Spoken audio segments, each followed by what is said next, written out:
Hi, good evening. So for today's video, ayan, kasama ko na naman yung mga high school friends ko. Ito kasi, mga nalasing sa kape. Kaya gising na gising pa sila. Kasi mag-aalas 12 na, kanina pa sila nagkakaraoke. Kaya tumigil na dahil baka may dumating na pulis. Kasi kanina may nag-comment nga sa akin, no? Ang sabi lang niya, "You are lucky you are surrounded by good and successful friends in Canada." Oh! Wow, yeah. Ito yung host namin. Diba sabi ko nga that before na asyendera to ng tondo. kaya successful talaga to. Oo. Papalit siya niya pag piyesta. Oo. Maraming iniimbita yan sa tondo. Lahat ng mga tao doon nagpupunta sa kanila. Dahil bongga yan maghanda dati. Hindi ka pa pumunta? Hindi ka pa nakapunta?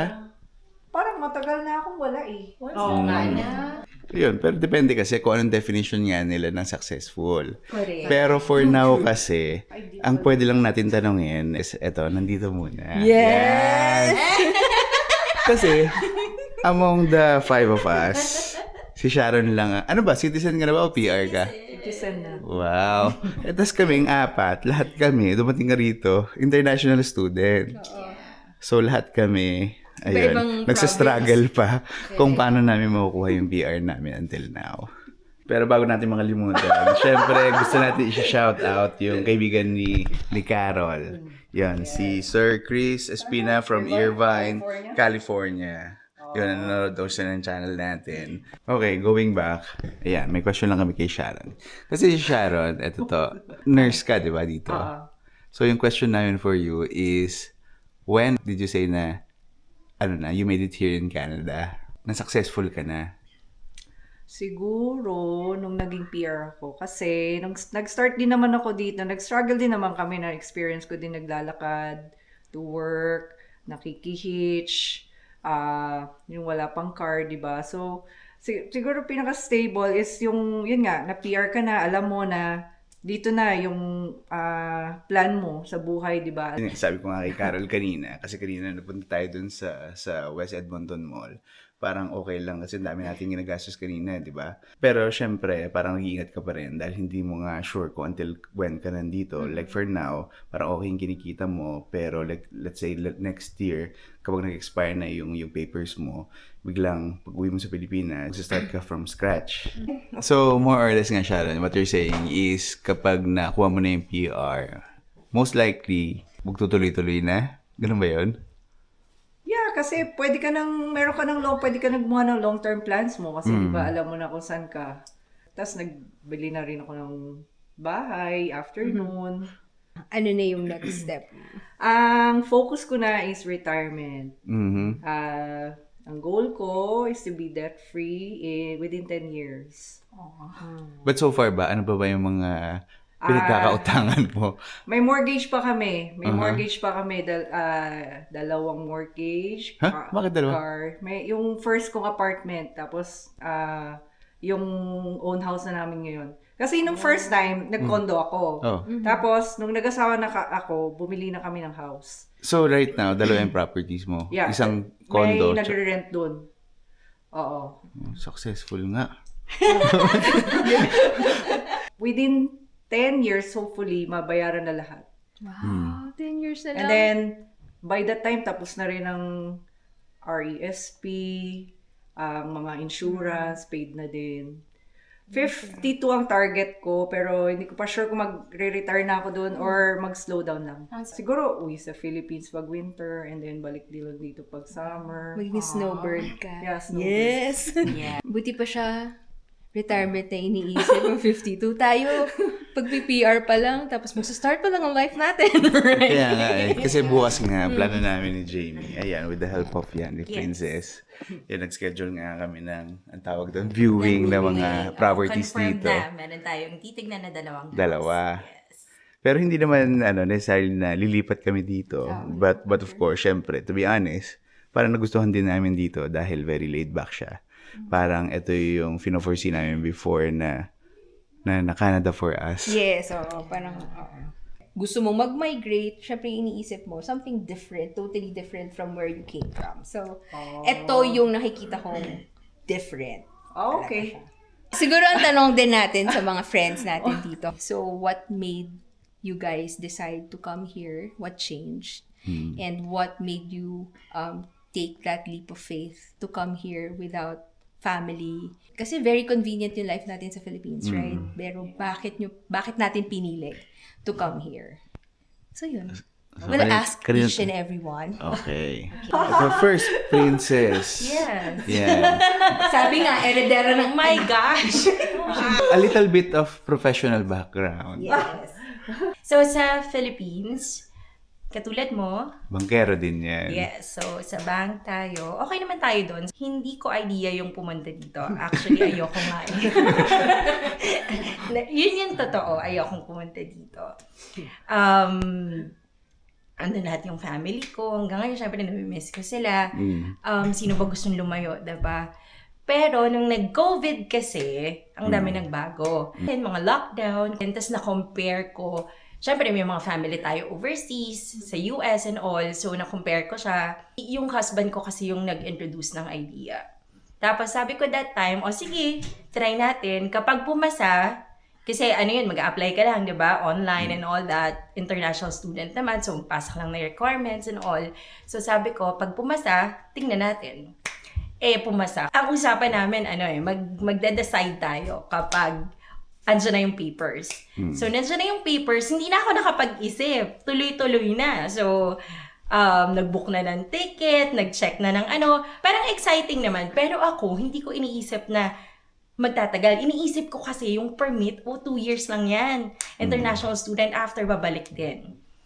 So, pumunta kami dito. Okay naman.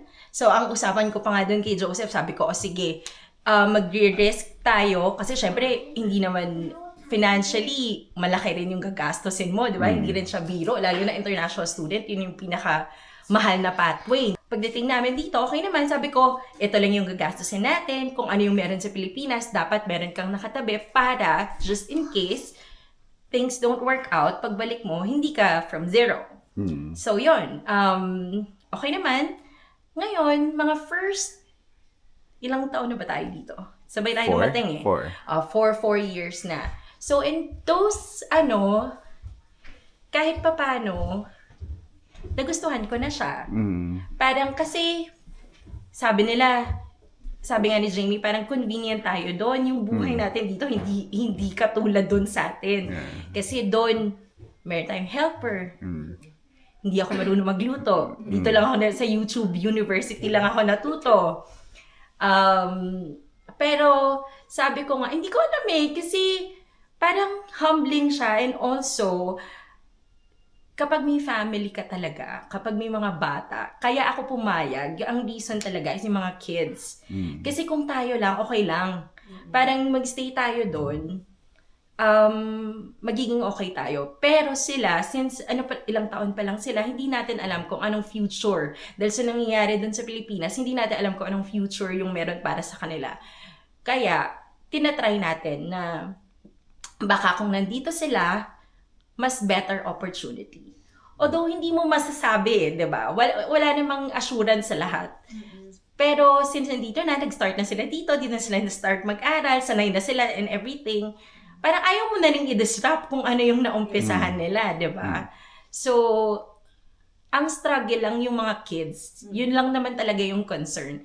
At this point, kung hindi man tayo ma-permanent, alam ko sa sarili ko, sa inyo, dahil sa mga capacity natin and everything, magiging okay tayo back home. Ang gusto lang talaga natin, alam ko, is yung sa mga kids, their future. So, yun. Slow clap. Oh my God. So, next question para kay Carol, why Canada? Why Canada? Actually, that is a very good question. Because I think na-influence ako ng people I know from Manila. Not only ng friends from high school, but also friends from my workplaces before, friends from college. They all came here. Tapos, after several years, they all made it. It feels like it's easier for us to adjust here. Even if may mga differences sa culture and sa weather, I think number one. But as Filipinos, I guess it's easy. Mabilis tayo mag-assimilate. And then it's safe as well. Then nung nag-visit ako 10 years ago as a tourist, I like the environment, very polite, malinis, parang organized siya, unlike Fresh air. unlike back home. Ako may tanong ako. Ang tanong ko, ano yung mga bagay na sana nalaman nyo before coming to Canada? Yung paghahanap ng trabaho dito is not as easy as ABC. Kasi Ako before, na-realize. parang nababasa natin doon sa mga Facebook group, no? Na sinasabi nila na basta makapunta ka rito at hindi ka mapili sa trabaho, Right. mabilis ka makakahanap ng trabaho. Pero hindi ko alam kung ano siya, kung true ba siya the whole of Canada. Kasi diba ikaw, Sharon, yung nag-comment dun sa video ko before na sabi mo, true pa rin naman yun sa Saskatchewan na madali pa rin makahanap ng trabaho. Kasi Basta hindi ka mapili. Oo. Pwede ka pa nga mag-double job, triple job. Kailangan mo rin maging strategic when it comes to completing your CV. Hindi siya based on sa qualifications mo. Kailangan mo siyang ayusin based doon sa ina-applyan mong trabaho. So ikaw, Sis, meron ka bang maidadagdag? Ano pa ba? Siguro yung sa akin sa sa childcare. Kasi for someone, katulad ko, nung pumunta kami dito, yung mga bata, 1 and 5 pa lang. So mag-start ng kinder yung panganay. Tas yung isa, kaka 1-year-old pa lang. Hindi ko in-expect na medyo mahirap palang humanap ng childcare. So, may daycare dito, may day home dito, pero hindi na pagdating mo, meron na agad. So, pagdating mo dito, mag-start ka ng life mo, ayusin mo yung bahay, ayusin mo yung ganito, ganyan. Akala mo, mag-a-apply akong trabaho, pero wait lang, paano ka mag-a-apply na trabaho? At paano pag natanggap ka? Paano yung mga bata? Yung isa, hindi pa nag-aaral. Yung isa, kinder. Ang kinder dito, half day lang. So, pag half day, afternoon, parang 12, after 12 noon, or 1 pa yung start nila, saan mo sila iiwan? So, yung mga may anak dyan na gustong pumunta dito, i-plan nyo.